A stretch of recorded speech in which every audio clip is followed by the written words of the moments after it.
صلی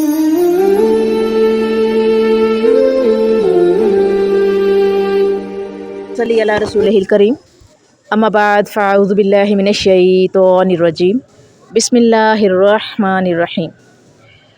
الحمدللہ آج کا لیسن جو ہے وہ ہم آیت نمبر 85 سے سٹارٹ کریں گے انشاءاللہ العزیز۔ شروع کرتے ہیں آج کا لیسن۔ بسم اللہ الرحمن الرحیم۔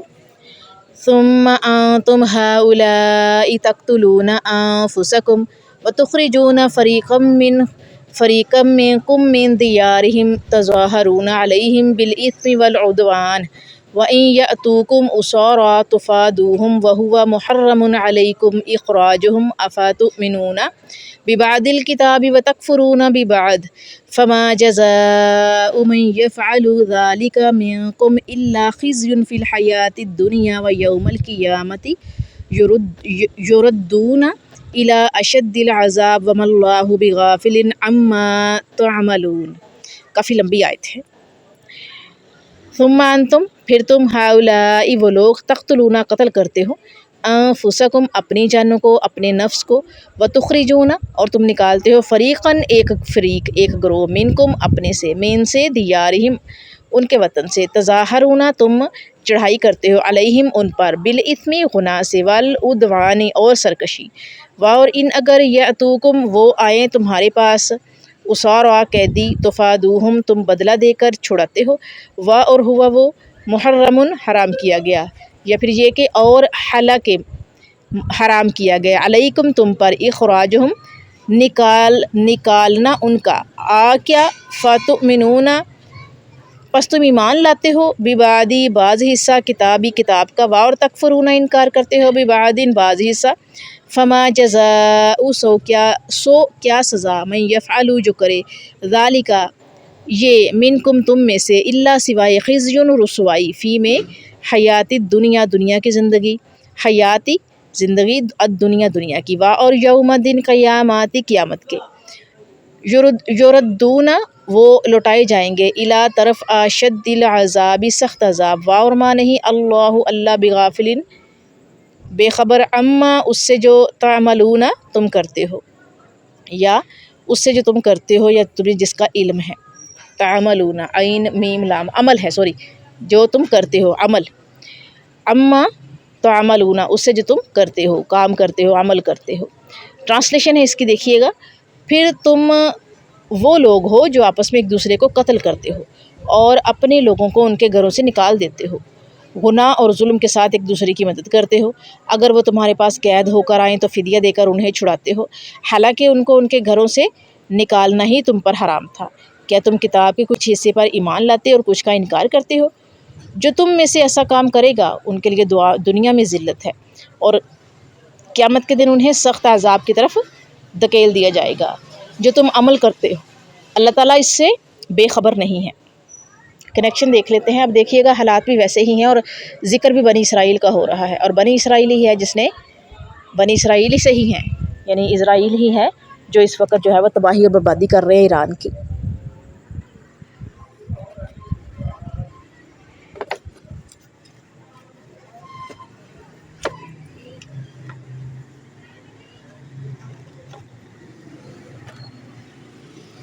جی، بنی اسرائیل نے نہ صرف اللہ تعالیٰ سے کیے ہوئے عہد کو توڑا بلکہ اس حد تک عہد شکن ثابت ہوئے کہ انہوں نے باہمی تعلقات کو توڑتے ہوئے اپنوں میں سے کمزور لوگوں کے ان کے گھروں سے باہر نکال دیا۔ یعنی جو لوگ کمزور تھے، جیسے ابھی ایران اپنے گھر میں بیٹھا ہوا تھا، انہیں کچھ نہیں کہہ رہا تھا، وہ تو اپنی حفاظت کے لیے، اپنے دفاع کے لیے جو ہے وہ اب ایٹمی ری ایکٹر پہ کام کر رہا تھا۔ ان کا معاہدہ جو 100 سال کا تھا وہ بھی ختم ہو گیا تھا، اور وہ دوسروں سے مدد لے سکتے تھے، خریداری کر سکتے تھے، لیکن بنی اسرائیل نے کیا کیا؟ حملہ کر دیا ان پر، اور اس وقت جو ہے وہ شدید مشکلات میں ہیں، نہ صرف دونوں ملک بلکہ پوری دنیا بھی۔ تو یہی وہ چیز ہے کہ اپنوں میں سے کمزور لوگوں کو ان کے گھروں سے نکال باہر کیا۔ اس بات پر یہودیوں کو سمجھایا گیا ہے کہ مظلوموں کی حالت زار تمہاری سیاست اور مذموم منصوبہ بندی کا نتیجہ ہے، جبکہ تورات میں تمہیں اس بات سے منع کیا اور تم سے عہد لیا گیا تھا کہ اپنوں کو قتل کرنا اور کمزوروں کو ان کے گھروں سے نکالنا سنگین اخلاقی اور معاشرتی جرم ہے۔ یہاں بار بار مخاطب کی ضمیر لا کر، یعنی کہ مخاطب کا جو لفظ ہے وہ لا کر انہیں شرم دلائی جا رہی ہے کہ یہ تمہارے ہی ہم نسب اور ہم وطن ہیں، تمہارے ہی نسب والے ہیں اور وطن والے ہیں، جن میں سے کچھ کو تم قتل کر دیتے ہو اور کچھ کو ان کے گھروں سے نکال کر باہر پھینکتے ہو۔ تمہاری سازشوں کی وجہ سے وہ غلامی کے زنجیروں میں جکڑے جاتے ہیں، اس کے بعد فدیہ دے کر چھڑاتے ہو۔ ایسا کرنا نہ صرف اخلاقی جرم ہے بلکہ اللہ تعالیٰ کی کتاب کا مذاق اڑانے کے مترادف ہے کہ کلام اللہ کے جس حصہ پر چاہا عمل کر لیا اور جس سے دنیا کے نقصان کا اندیشہ ہوا اسے چھوڑ دیا۔ اس طرح نہ صرف جو شریعت ہے وہ بچوں کا کھیل بن جاتی ہے، بلکہ آدمی کی طبیعت میں مستقل طور پر منافقت اور مفاد پرستی پیدا ہو جاتی ہے، جس کی سزا دنیا میں ذلت اور رسوائی اور آخرت میں شدید ترین عذاب ہے۔ جو لوگ دنیا کے مقابلے میں دنیا کو ترجیح دیتے ہیں اور خیر خواہی کرنے کی بجائے ایک دوسرے پر ظلم کرتے ہیں، ان پر نہ آخرت کا عذاب ہلکا ہوگا اور نہ ہی کوئی ان کی مدد کرنے والا ہوگا۔ نبی کریم صلی اللہ علیہ وآلہ وسلم کے زمانہ میں انصار جو اسلام سے پہلے مشرک تھے، ان کے 2 قبیلے تھے، اوس اور خزرج، ان کی آپس میں آئے دن جنگ رہتی تھی۔ اسی طرح یہود مدینہ کے 3 قبیلے تھے، بنو قینقاع، بنو نذیر اور بنو قریظہ، یہ بھی آپس میں لڑتے رہتے تھے۔ بنو قریظہ اوس کے حلیف تھے اور بنو قینقاع اور بنو نذیر خزرج کے حلیف تھے، یعنی کہ ان کے مقابل تھے، ان کے دشمن تھے۔ جنگ میں یہ اپنے اپنے حلفیوں کی مدد کرتے اور اپنے ہی ہم مذہب یہودیوں کو قتل کرتے، ان کے گھروں کو لوٹتے اور انہیں جلا وطن کر دیتے، حالانکہ تورات کے مطابق ایسا کرنا ان کے لیے حرام تھا۔ پھر جو لوگ مغلوب ہونے کی وجہ سے قیدی بن جاتے تو انہیں فدیہ دے کر چھڑاتے خود اور کہتے کہ ہمیں تورات میں یہی حکم دیا گیا ہے۔ ان آیات میں یہودیوں کے اسی کردار کو بیان کیا گیا ہے کہ انہوں نے شریعت کو موم کی ناک بنا لیا تھا کہ جو جب چاہے اس کو بدل دیا، جب چاہے اس پہ عمل کر لیا، جتنا چاہے عمل کر لیا، مرضی سے حکم پر عمل کر لیتے اور مرضی کے خلاف حکم کو اپنی ناک کے نیچے نہ لاتے بلکہ کوئی اہمیت نہ دیتے۔ قتل، لوگوں کو ان کے گھروں سے نکالنا اور ایک دوسرے کی ظلم پر مدد کرنا ان کی شریعت میں حرام تھا۔ ان جرائم کا انہوں نے کھلم کھلا ارتکاب کیا اور جو فدیہ دے کر چھڑا لینے کا حکم تھا اس پر عمل کیا ہے، حالانکہ اگر وہ پہلے 3 امور کا لحاظ رکھتے، 3 کاموں کا لحاظ کرتے، قتل و غارت گلی سے باز رہتے، دوسروں کو جلا وطن نہ کرتے، ظلم و ستم سے رک جاتے تو فدیہ دے کر چھڑانے کی نوبت آتی ہی نہ۔ اہل کتاب کے ایک دوسرے پر مظالم۔ ہربرٹ ملر نے لکھا ہے کہ رومی بادشاہ تھیوڈوسیس نے دوسرے مذاہب کی عبادت گاہیں حکماً بند کر دیں اور کیتھولک عیسائیت کو ملک کا واحد قانونی مذہب قرار دیتے ہوئے ان سب دیوانوں جن کے میڈ مین ہیں، دیوانوں سے ہر قسم کے شہری حقوق چھین لیے جو کیتھولک عیسائیت سے متفق نہ تھے۔ جب تھیوڈوسیس نے ملحدین کو شہری حقوق سے محروم کیا تو عقیدہ کی تبدیلی شہریت کی قیمت قرار پائی، یعنی عیسائیت کو قبول کرو گے، اپنا مذہب چھوڑو گے تو شریعت باقی رہے گی۔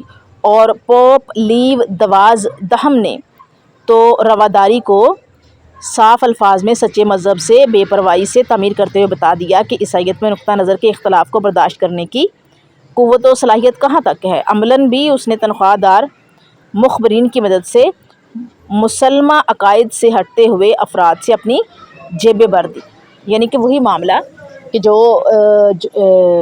طاقت والے ہیں، پیسے کے حساب سے، جیب کے حساب سے ان سے مال لے کر ان کی مرضی کے مطابق شریعت کو لکھ دینا۔ مشرکین اور ملحدین کے بعد جو طبقہ مسیحی عدم رواداری اور تشدد کا پہلا نشانہ بنا وہ یہودی تھے۔ یہودیوں سے مسیح کے خون کا بدلہ لینے کے لیے انجیل کی اس آیت کا حوالہ استعمال کیا گیا جس میں مسیح کے وقت کے یہودیوں نے رومی حاکم پیلاطس کی مسیح کو مصلوب کرنے پر ہچکچاہٹ دیکھتے ہوئے کہا تھا، اس کا خون ہماری اور ہماری اولاد کی گردن پر ہے۔ عیسائیت کے غلبہ کے بعد بنی اسرائیل کو مسیح کی تکالیف کا کئی لاکھ گنا بدلہ چکانا پڑا۔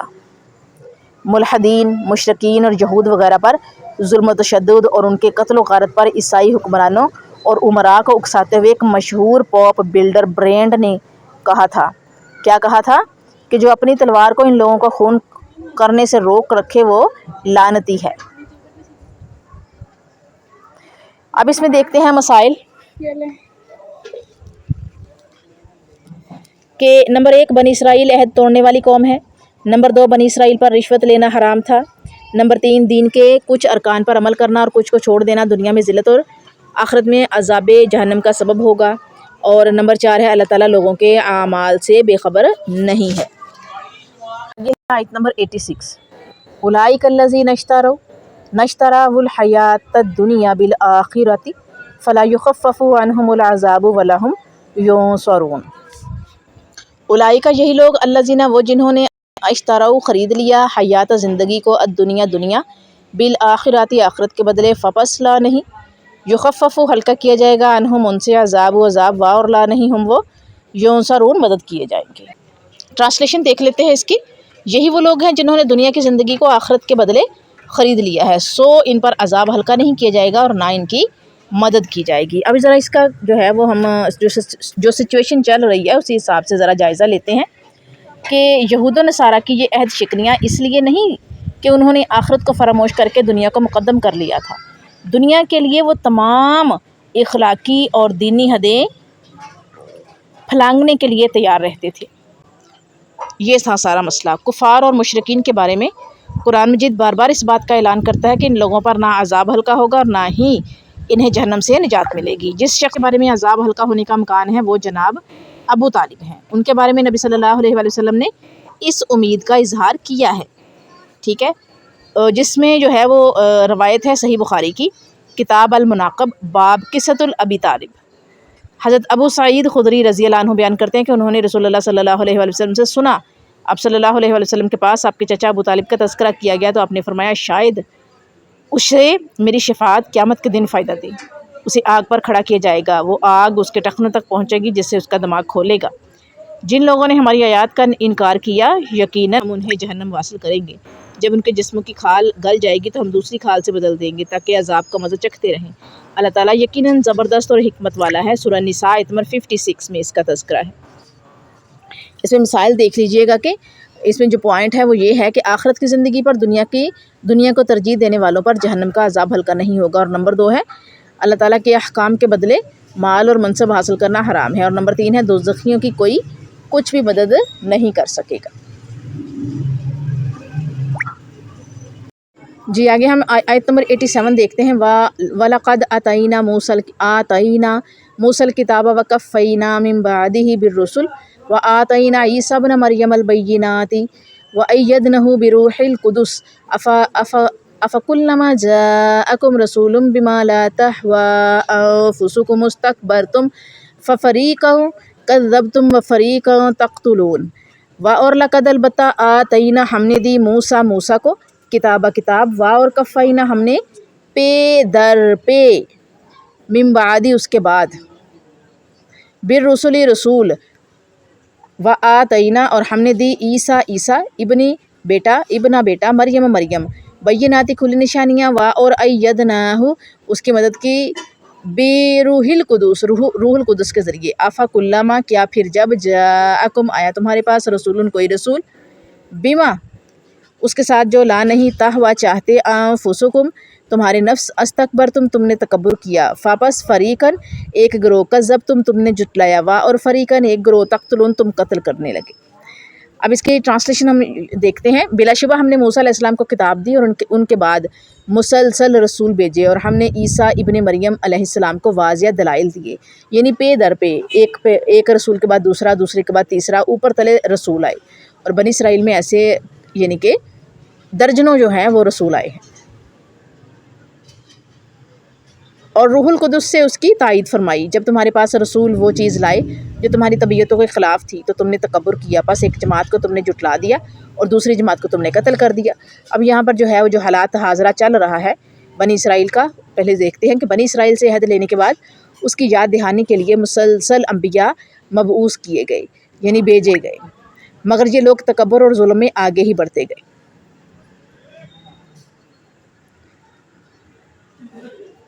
اللہ تعالیٰ کے ساتھ کیے ہوئے پختہ عہد سے انحراف، بدلنا، قومی جرائم اور اجتماعی ذلت کا احساس دلا کر بنی اسرائیل کو یاد کروایا گیا کہ اپنی تاریخ کا ریکارڈ ذہن میں لاؤ، جب ہم نے تمہاری رہنمائی کے لیے حضرت موسیٰ علیہ السلام کو تورات عنایت کی، اور ان کے بعد اس عہد کی یاد دہانی اور ایفا کے لیے متواتر انبیاء کرام مبعوث فرمائے، یہاں تک کہ عیسیٰ علیہ السلام ایسے معجزات کے ساتھ مبعوث ہوئے کہ جن کے سامنے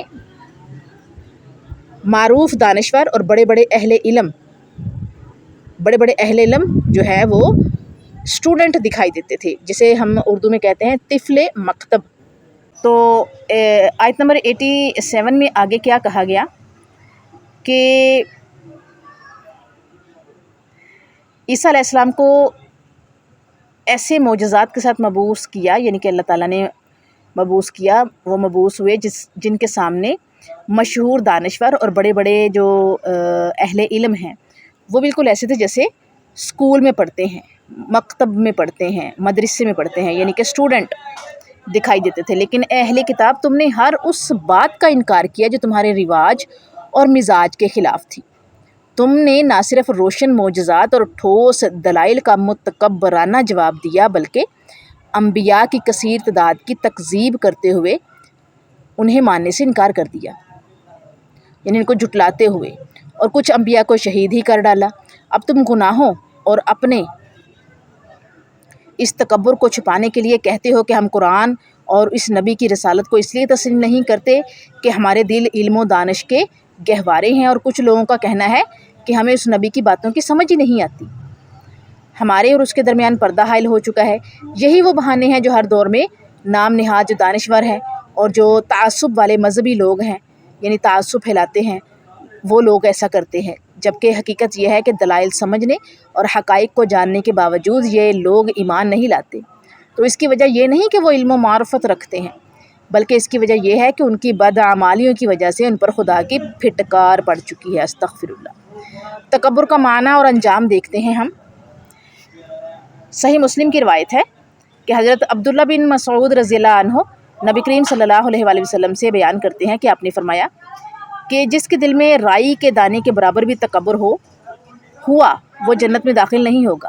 ایک آدمی نے کہا کہ آدمی یہ پسند کرتا ہے کہ اس کے کپڑے اور اس کے جوتے اچھے ہوں۔ آپ صلی اللہ علیہ وآلہ وسلم نے فرمایا اللہ تعالیٰ خوبصورت ہے اور خوبصورتی کو پسند کرتا ہے۔ تکبر حق کو جھٹلاتا اور لوگوں کو حقیر جانتا ہے۔ ٹھیک ہے، اللہ تعالیٰ خوبصورت ہے اور خوبصورتی کو پسند کرتا ہے، یعنی اگر آپ اچھے کپڑے پہنتے ہیں خوبصورت دکھنے کے لیے یا خود کو خوبصورت لگنے کے لیے یا اپنے بہت کو جو ہے وہ خوبصورت دکھانے کے لیے، تو اس میں جو ہے وہ اللہ تعالیٰ پسند کرتا ہے خوبصورت اور خوبصورتی کو پسند کرتا ہے، لیکن تکبر حق کو جھٹلاتا ہے اور حقیر جو ہے نا وہ جانتا ہے لوگوں کو۔ یہ سارا مسئلہ ہے اس میں۔ اسی طرح سے ترمذی شریف کی حدیث ہے، حضرت عمر بن شعیب اپنے باپ سے اور وہ اپنے دادا سے، وہ نبی کریم صلی اللہ علیہ وسلم سے بیان کرتے ہیں کہ آپ نے فرمایا قیامت کے دن جو متکبر لوگ چینٹیوں کی صورت میں لائے جائیں گے، انہیں ہر طرف سے ذلت ڈانپے ہوئے ہوگی اور انہیں بولس نامی جہنم کی جیل میں لے جایا جائے گا۔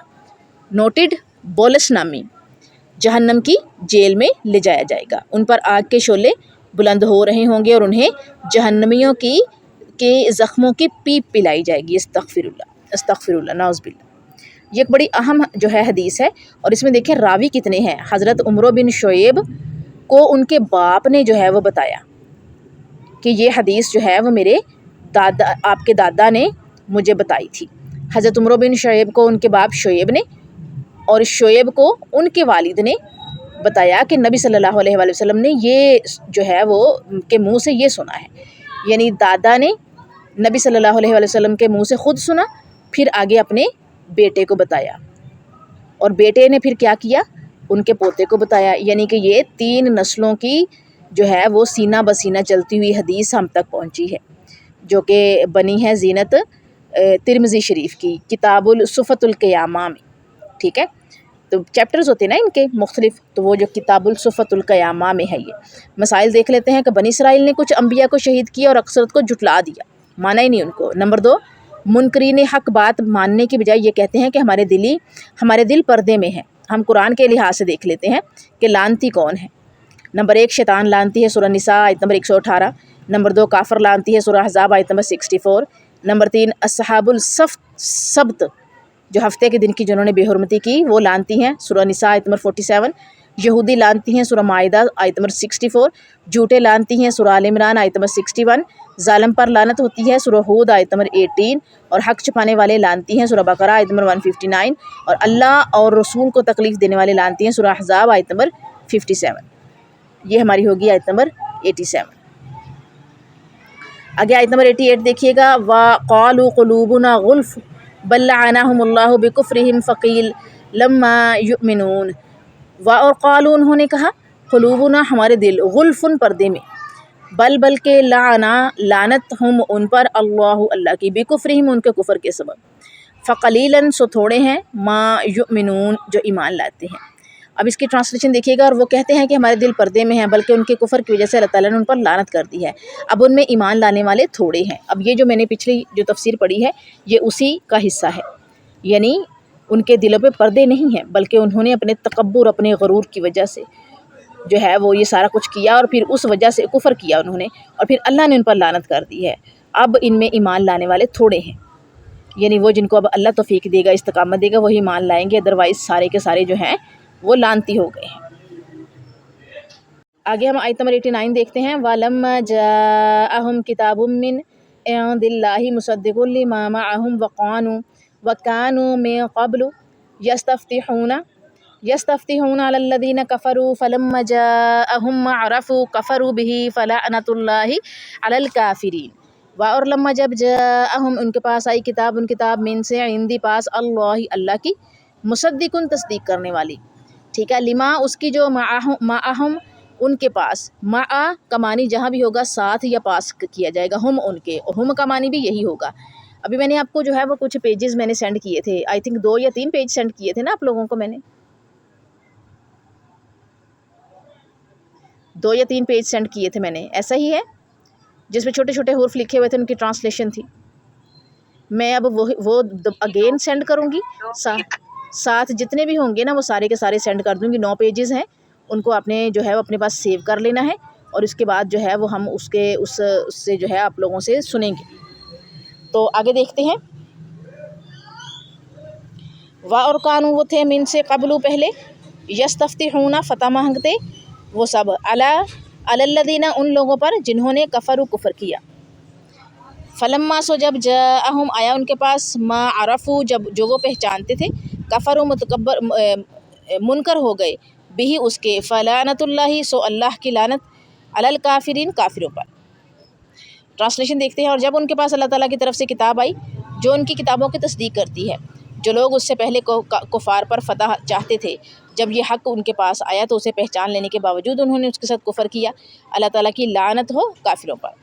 ہم اس کا پہلے کریکشن دیکھتے ہیں، گزشتہ جو ہے آیت گزری ہے اس سے، اہل کتاب ہمیشہ سے حق پہچاننے کے باوجود اس کے انکاری رہے ہیں، اسی کا سبب ہے کہ ان پر اللہ کی پھٹکار برستی ہے، یعنی تورات اور انجیل والے جو ہے نا، ان کو پتہ تھا ہماری کتاب میں جو ہے وہ نبی صلی اللہ علیہ وآلہ وسلم کی تصدیق ہو چکی ہے، نشانیاں آ چکی ہیں، اس کے باوجود انہوں نے نبی صلی اللہ علیہ وآلہ وسلم کی تصدیق نہیں کی، ان پر ایمان نہیں لائے، منکر ہو گئے، ٹھیک ہے، انکاری ہو گئے۔ یہود اہل ثروت ہونے اور سماجی اثر و رسوخ رکھنے کے باوجود عرب میں سیاسی اقتدار سے محروم تھے، اس وجہ سے وہ عیسائیوں، مشرکوں، دوسرے مذاہب والوں کے ساتھ بحث و تکرار کرتے ہوئے کہا کرتے کہ عنقریب نبی آخر الزماں صلی اللہ علیہ وآلہ وسلم تشریف لانے والے ہیں، ہم ان کی رہنمائی اور قیادت میں تم سب پر غلبہ پائیں گے۔ اس کے لیے وہ اللہ تعالیٰ کے حضور ہاتھ اٹھا کر نہایت آہوزاری سے دعائیں کیا کرتے تھے، اور لوگوں کے سامنے حلف دیتے کہ ہمارے پاس آخری نبی تشریف لائے تو ہم اس کی نصرت و حمایت کریں گے۔ سورہ بقرہ آیت نمبر 89 اگر پڑھیں گے آپ تو آپ کو اس میں پتہ چل جائے گا۔ یہ جو ابھی آپ پڑھی جا رہی ہے نا، جس کی ٹرانسلیشن یہ سن رہے ہیں، ابھی آپ سنیں گے، کچھ سنی ہے تو آپ کو اس کا جو ہے وہ پتہ چلے گا۔ اسی اثناء میں محمد عربی صلی اللہ علیہ وآلہ وسلم مدینہ تشریف لائے، اور آپ نے انہیں کتاب الہی کا پیغام دیتے ہوئے اپنے آپ پر ایمان لانے کی دعوت دی، تو انہوں نے آپ کو اس طرح پہچان لیا جس طرح اپنے بیٹوں کو پہچانتے ہیں۔ علامہ ابن کثیر ان آیات کی تفسیر میں حضرت ابن عباس رضی اللہ تعالیٰ عنہ کے حوالے سے لکھتے ہیں کہ رسول اللہ صلی اللہ علیہ وآلہ وسلم کے مبعوث ہونے سے پہلے یہودی اوس اور خزرج پر فتح کی دعائیں مانگا کرتے تھے۔ جب اللہ تعالیٰ نے رسول اللہ صلی اللہ علیہ وآلہ وسلم کو نبوت سے سرفراز فرمایا تو یہودیوں نے اپنی بات کا انکار کر دیا۔ معاذ رضی اللہ عنہ اور بشر بن براہ رضی اللہ تعالیٰ عنہ نے کہا، اے یہودیو، اللہ سے ڈرو اور مسلمان ہو جاؤ، کیونکہ جب ہم مشرک تھے تو تم ہمیں نبی آخر الزماں صلی اللہ علیہ وآلہ وسلم کا حوالہ دے کر فتح کی دعائیں مانگا کرتے تھے، اور تم ہمیں مبعوث ہونے والے نبی اور اس کی صفات کے متعلق بتلاتے رہتے تھے۔ سلام بن مشکم کہنے لگا کہ ہمارے پاس تو کوئی ایسی چیز نہیں آئی کہ جسے ہم پہچانتے ہوں، وہ کون سی چیز ہے جس کے متعلق ہم تمہیں بتلاتے تھے؟ تو اللہ تعالیٰ نے یہ آیت نازل فرما دی، وَلَمَّا جَاءَهُمْ۔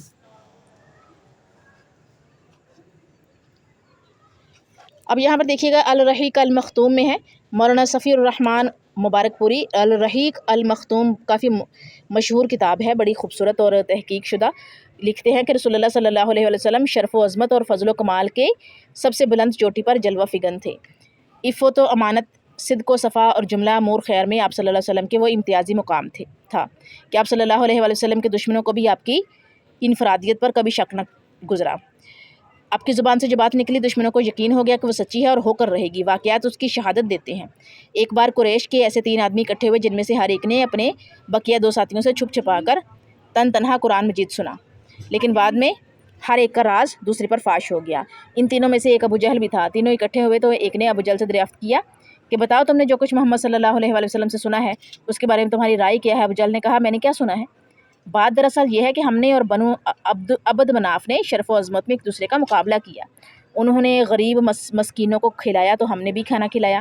انہوں نے داد و دہش میں سواریاں عطا کی تو ہم نے بھی دیں. انہوں نے لوگوں کو عطیات سے نوازا تو ہم نے بھی ایسا کیا.